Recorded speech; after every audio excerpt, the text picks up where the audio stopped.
Hello, ladies and gentlemen. This is Claudia Monacelli with another episode of my podcast called Multiple Voices.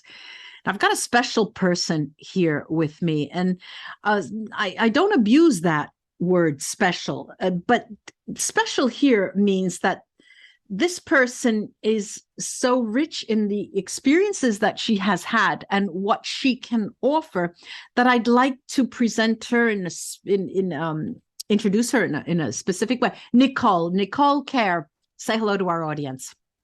Hi, everybody. I'm delighted and blessed and honored to be here with you guys today. It's a pleasure to have you. Nicole is talking to us from North Carolina in the United States. Who is Nicole? Now, it's going to be lengthy, the description, but I will try to do my best.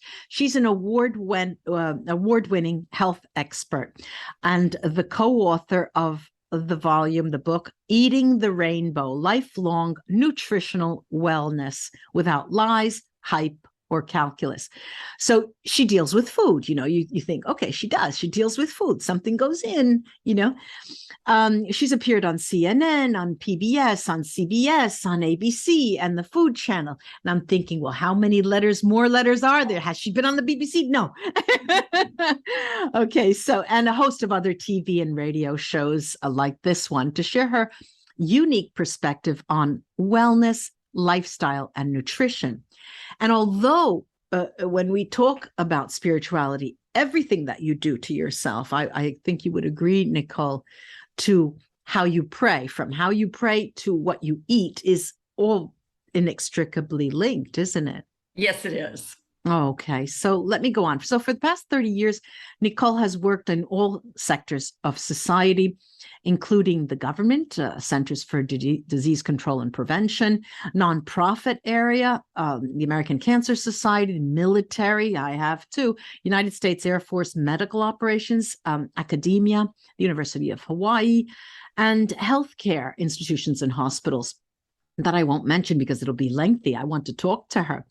Now, throughout her career, she's focused on supporting people for every walk of life to make realistic, meaningful, happy choices for health, for lifelong health and well-being. So, we get the picture of a health coach, from this description, but there's much more here.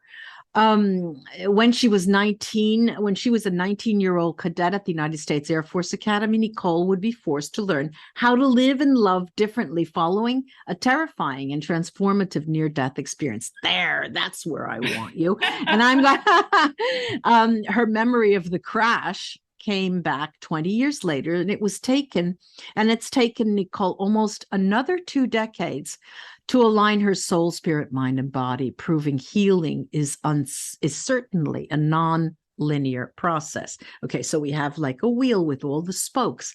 Everything is included. Now, I'm going to go on. You are a disabled veteran. You have a private practice, primarily using neuro-emotional technique that will ask you about targeting the often overlooked domains of emotion, the emotional, the energetic, and spiritual well-being. And she has a website, Nicole Kerr, KERR.com, and you will find her on Facebook and Instagram as well. Nicole, where to start? Why don't you tell us about that incident when you were in the military and what happened? How old were you? You were 19. I was 19. Yeah, so, here in the United States, our military academies admitted women in 1976. So the first class that graduated was 80, and my class was 86. So I was one of the newbies in terms of women going into the service academies.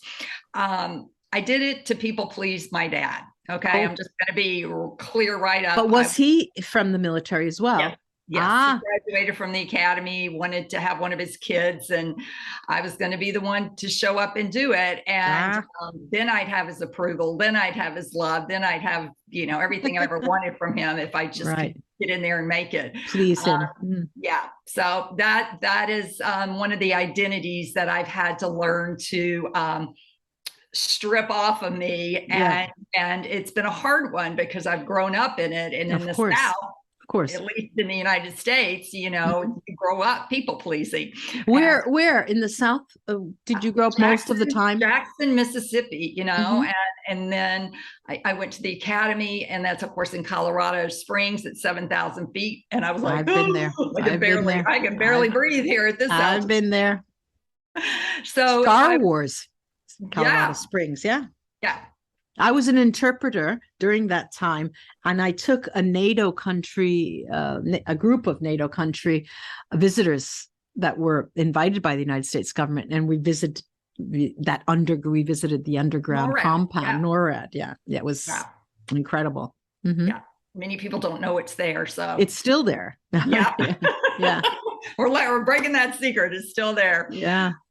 So I was in my second degree year. So that's the sophomore year. And at the beginning of the year, we have like a big squadron get together where everybody comes and plays softball, and the Air Force provides beer for everybody. And needless to say, I had a previous engagement earlier in the day with the Commandant Cadets to recruit new high school girls to come to the academy. So I've been doing that earlier, and then arrived late at this event, and needless to say, I was one of the last to leave, and there was only one other cadet that had a car there. He was a senior, so I asked him for a ride back, basically, and he wanted to stop. I didn't know him very well. I just knew he was a senior, and we're both going back to the same place, and we have to get there by 7:35. So needless to say, he wanted to stop at a bar and have a couple more drinks.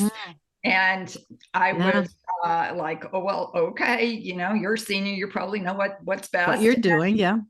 And then he wanted to stop and watch the sunset. And then I started getting really anxious, going, there must be another agenda here. And I was really like, no, we got to get back. So we got on the road, and we never made it back to the academy. What happened? So the car, I only remember leaving that area that we were at. And the next thing I remember was waking up in the ICU at a community hospital. So I had pieced this together through the EMS or EMT that again, EMT, what is that? Emergency medical technician. They're paramedics. There's volunteer, and then there's the regular. So they were called to the scene along with 3 different fire departments in that area, because we were way out kind of in a rural area. Yeah. So when they got there, I later found this out in the hospital, because he came to visit me, the one that kind of I credit with saving me. Yeah.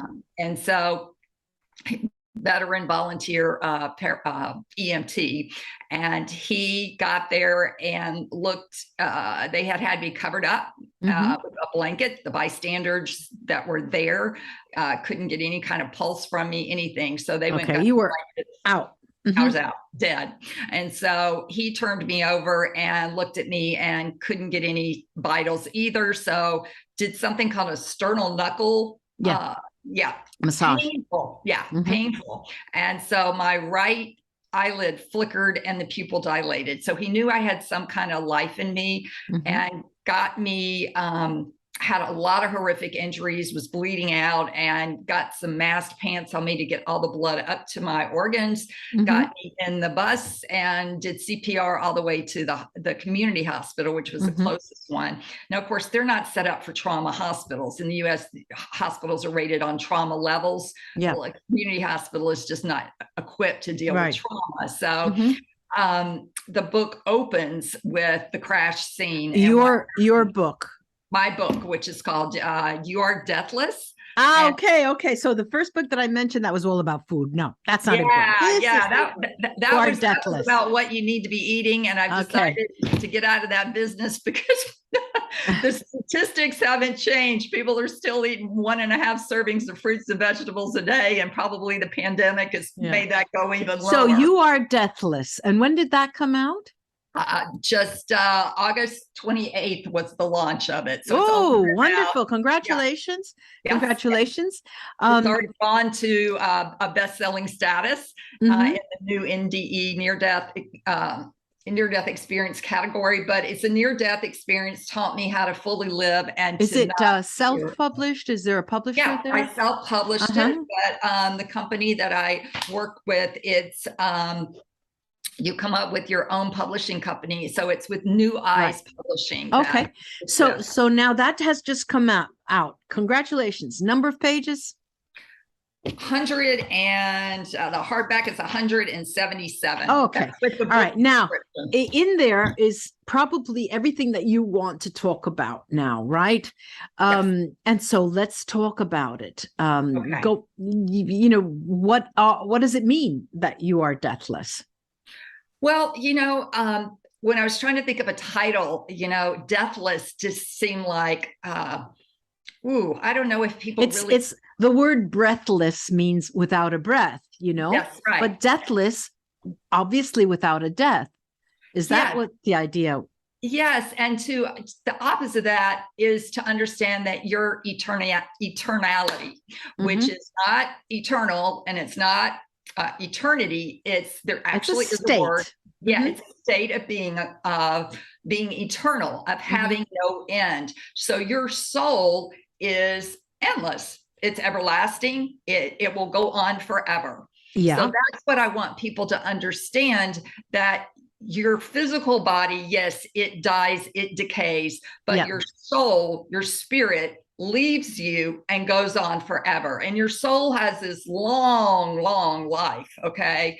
And so that's what I want people to understand. And now what you're saying to me, I'm sorry if I'm interrupting you.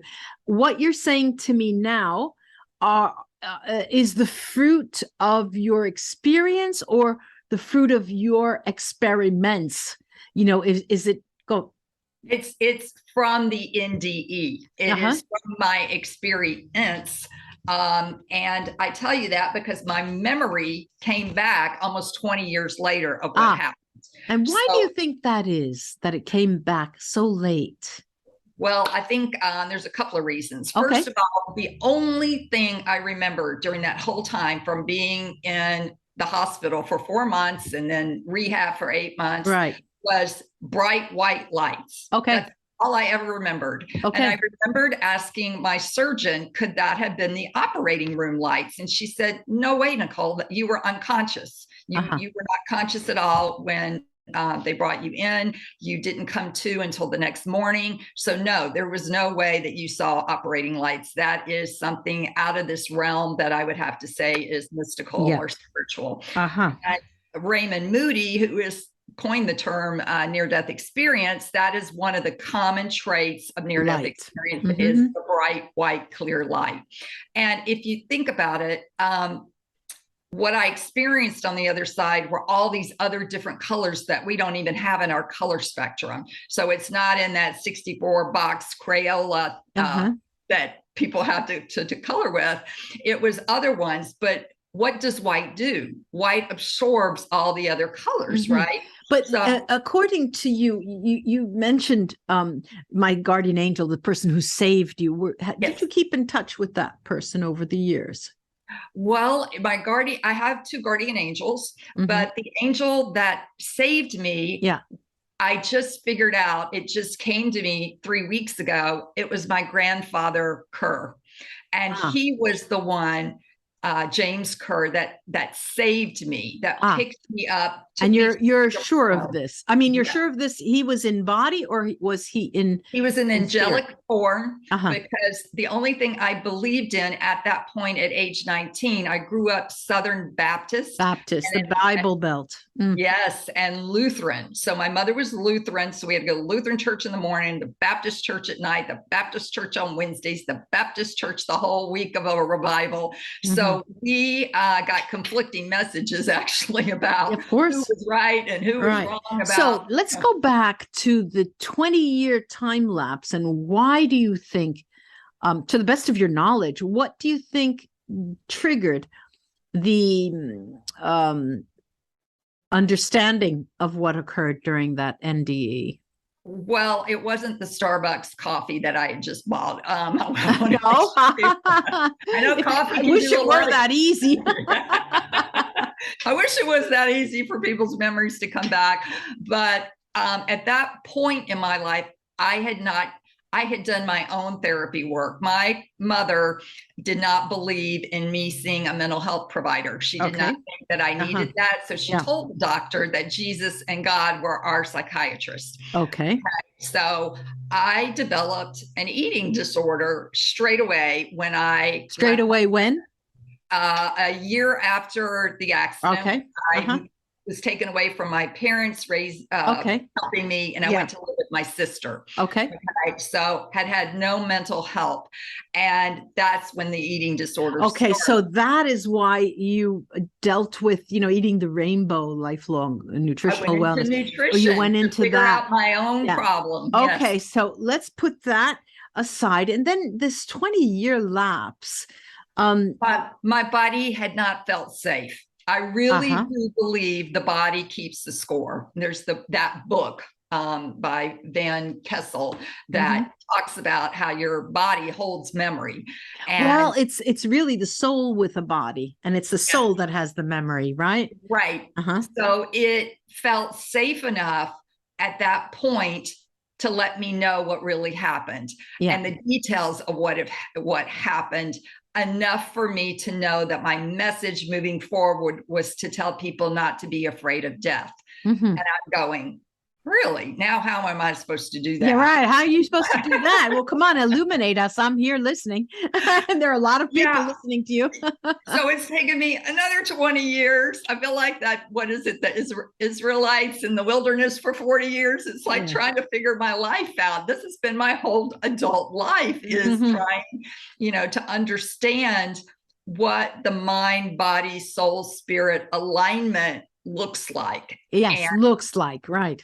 And feels like. Well, what does it look like? Come on, tell us. Don't hold back. Well, it's like pulling teeth here. First of all, you're a professor. Right. I worked and trained as a scientist in nutrition with Centers for Disease Control. So the thing about that is you want evidence-based, and I know. They're in contrast, but even science recognizes that no matter how hard, the hard scientists, no matter how hard you want to concentrate on where that beginning of life started, they don't have it. They don't have the time. They don't have the phenomena. So we know that that's not all there is, right? So, but a lot of people only operate from the neck up, their mind. They use their intellect. Yeah.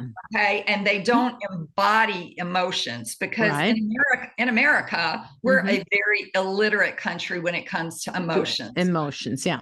We learn pretty much 4 words: bad, mad, sad, and glad. So we don't have this buffet of emotions to really be able to bring up and experience and filter through our body. So I was very much in my head, in my mind, processing, I should feel angry at this person because he did this. So that's the emotion that goes with the event. All right, now wait a minute, because as you're talking, I really hate to interrupt you, but I'm trying to understand from your description and linking, there's a link missing between your experience and what you're doing today, because this neuro-emotional technique is what you do in your practice, right? Can you tell me a little bit more about that? Maybe that will make me understand better. Okay, neuro-emotional technique is something that I experienced about 7 years ago when I was having stomach problems, and the gastroenterologist and the doctors couldn't figure out why I would just belch. I was like a monk seal. I would just so I went to a chiropractor, and he said, "Nicole, this is all emotional." And I said, "You got to be kidding me." Sure. And he said, "No, this is your inability to express your emotions around your toxic parents, and you're still trying to please them. And it's not allowing you. You've got to start dealing with your emotions." And I thought, okay. And so I went, and this was such a game changer in my life that I went and got certified in it. And it uses acupuncture pulse points. It's non-invasive. The Chinese figured this out 5,000 years ago. With every organ, there's an emotion that links to it. There's the media. We have that in the history of Oriental medicine and different forms of alternative medicine, and there are points all over the body, and we get that. We get that. But apparently this was something special for you. Yeah, because it's linking me to figure out what the emotion is. I had a hard time. Give us an example. Come on, give us an example. Not on yourself. Let's a fictional client. Okay.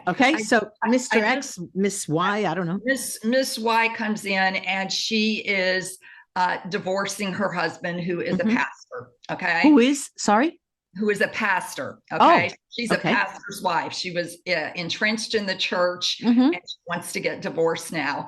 And so she has been basically in a cult type environment. Yes. And so she's having a lot of anxiety and she doesn't know how to manage it. And I said to her, okay, let's talk about, what the anxiety is, and let's try to figure out what emotion it really is, because that's what it's manifesting at. And it turns out she's frustrated. She really is frustrated that she had to get a divorce, that her life didn't turn out the way she thought it was going to be. The God of her understanding didn't come through with her. So she's had to, give up her kids right now. She's going to have to sell her home. So the emotion was more of the anger and the frustration and not knowing what to do next in her life. And so she couldn't identify that. She couldn't go to the anger. She couldn't go to the frustration. She just knew she was anxious. And then when I said that, she goes, oh my God, that makes so much sense. But she couldn't come up with it on her own. Okay. So I had to map her body. It's kind of like the emotion code. I had to map her body, and you can do this virtually because we're all energy. Sure. And so, that helped her to understand, oh, that's what I'm really feeling. I need to let my frustration and anger out. So what is a healthy way to do that instead of being passive aggressive or anything like that? So, that's how this doesn't involve buying guns, does it? No. I kickboxing, a bow and arrow. I get that. I said, go throw some plates or something like that. Or just, break some glasses. Yeah. But once you get it and you process it and you move it through these two emotional points, it goes. You don't get triggered by it anymore. But these are all present day triggers that have a root in your past somewhere. And it can't even be generational, and it can be a past life where this is coming from. But you can't understand why you're getting triggered, this stress response. Let me ask you, typically, I'm thinking of how long does it take? I do many things. One of them is past life regression, hypnosis. And when I have somebody under hypnosis, usually the issue that they come to me for is resolved within one session, maximum 2 sessions. And it's because the person themselves go through the process and they realize they become aware of what the issues are. And it's resolved for them. What about in your case? How many sessions, or how often, or how does it work? Well, I tell people give it at least 3 tries, because what happens is I go back to the original event. Some practitioners will just do it for the present day. Right, sure. That'll clear it for them. But I try to go, okay, this started when you were 3 years old, and so we're going to go back and clear it for them, or clear it that this is a generational imprint that, you have to people please, or that you have to go to the Presbyterian church or whatever it is, or else. So that that's how I kind of work with that. But I've taken a hiatus from that to promote the book and to go more in this direction. And I'm feeling blessed and led that this really is and always has been my mission, which was given to me, you know, directly by Spirit when my memory returned. I mean, the actual words that came out of my angel's mouth was, do not be afraid of death. And at the same time, if you're full of fear, you can't live your life. And if you look at the International Association for Near-Death Studies, their 2020 annual report actually lists the 10 common lessons from NDEs. And they're in my book, and each one is a different chapter. But the first one, Claudia, is we do not die. I mean, it's just straight out there from thousands of people that they've interviewed. Yeah, and I'm surrounded by a number of people who, not surrounded, I have put up my boundaries, but a person that's very close, a family member, is so anxiety ridden and lives with so many fears. There is literally nothing I can do to help that person. Yeah. And I'm wondering, what is the origin of their fears? Why are they so fearful and I'm not? Could it only be something of personality? Because you talk about, in your case, your family and the religious background, and that has led to certain things. And I can get that. But, at an age when you have gone beyond, you can talk about your parents at 20, 30, 40, 50, but, you're 60, 70, 80 years old. You can't say, I grew up with evangelists. It just doesn't jive. And I'm wondering if there is an origin of fear that you recognize or have recognized in other people.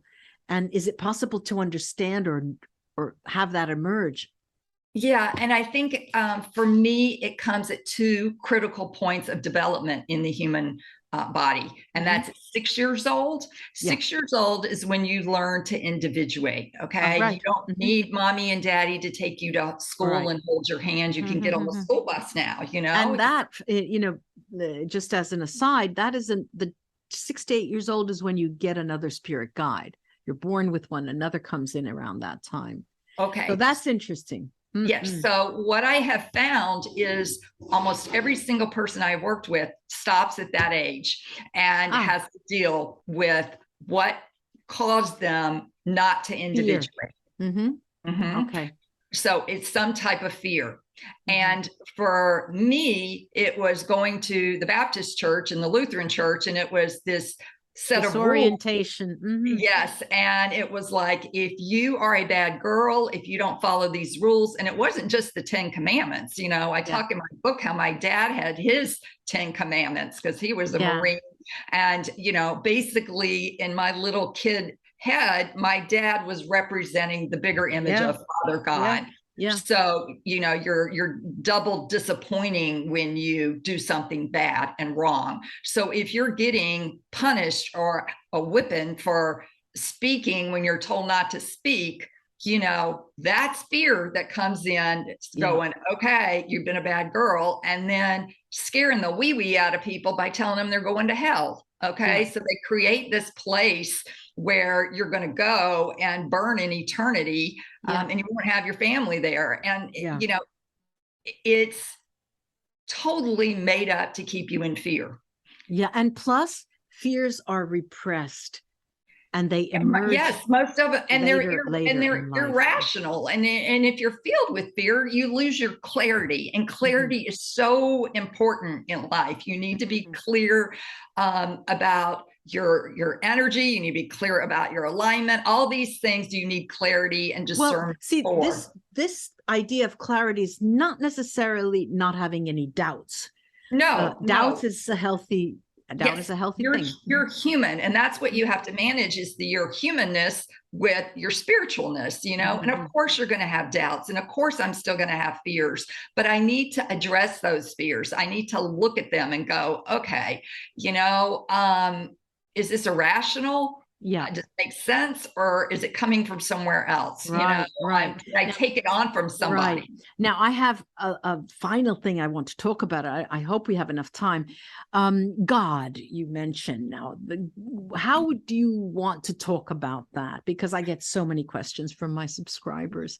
That is such an individual concept that people have to evolve with. And I think we are at a time of awakening where you're seeing church memberships drop in the Catholic churches. I was visiting Spain. I mean, all of these churches, the average age is 70, 80 years old, and I think what we're learning, and what I learned, is I thought God was a vending machine. That's how I looked at God, that I could put in a certain behavior, I could put in the right change, I would punch the Coca-Cola button and out would come the Coke. Well, guess what? A couple times I did that and I punched the button and nothing came out.